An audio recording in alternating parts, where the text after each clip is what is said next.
The headline on Snapchat is it is a dominant app still for especially sub 30. Basically the way that we think about it is any brand or publisher that's trying to reach an audience of sub 30 needs to be seriously considering what their Snapchat strategy is.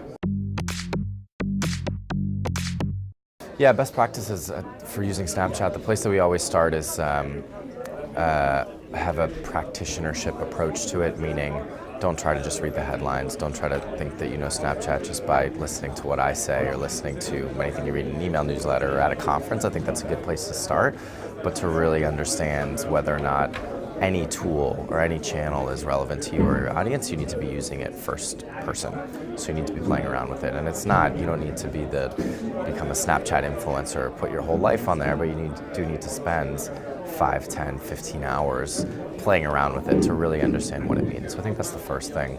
Another big kind of tip or takeaway for us is that brands and publishers need to be focused on how to create content on Snapchat that feels more user-generated. So even if you're creating a 3V ad on Snapchat, from what we've seen, the clients that we work with and all the media that we spend on the platform is the content that feels more native, not surprising, but the content that feels more native tends to outperform. So it's another thing. The third one would be the stage that we're at with Snapchat, and I would argue mobile advertising and native advertising overall is still very, very early compared to something like TV or even just general broader digital advertising that it has had 10 years in the case of mainstream web or 50 years in the case of television to establish norms from a media perspective and from a creative perspective. We haven't done that yet with mobile advertising and native advertising, so those are still being defined. And so what that means on a more practical note is that people should not necessarily assume that there's one right way to do it and should instead take the philosophy and approach that we take, which is we need to figure it out. So you need to go in there with a test and learn approach, try a bunch of different things, see what works, and consistently kind of be building and iterating on top of that.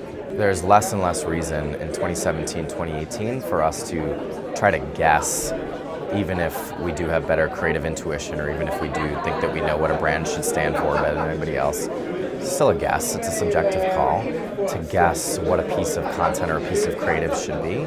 And instead what we should be looking at is the data, and we should be taking advantage of platforms like Snap and many others to put out a bunch of different ideas, look at the data of how people are engaging with it or how it's actually driving business results or affecting the perception of your brands, and combine that data-driven approach and that objectivity with some type of creative vision.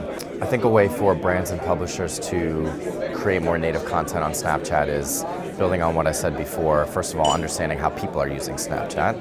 Because if the goal is to create content that feels native, you need to understand what native content actually means. And again, on a practitionership level. So spending time on the platform, following people, viewing stories, going on Discover, actually seeing what type of content is working and not working.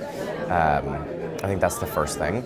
And then they need to invest in, whether it's someone on their team or themselves, or they hire somebody or they get an agency to do it, but someone who actually understands how these platforms work. I think there's too many people who have an expertise in a different space that because Snapchat isn't that important or because it's not big enough yet, people aren't actually doing it the right way. So you need to find someone that actually understands the platform.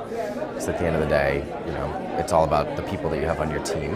And you need to get that person into your group to actually have a chance at doing Snapchat right.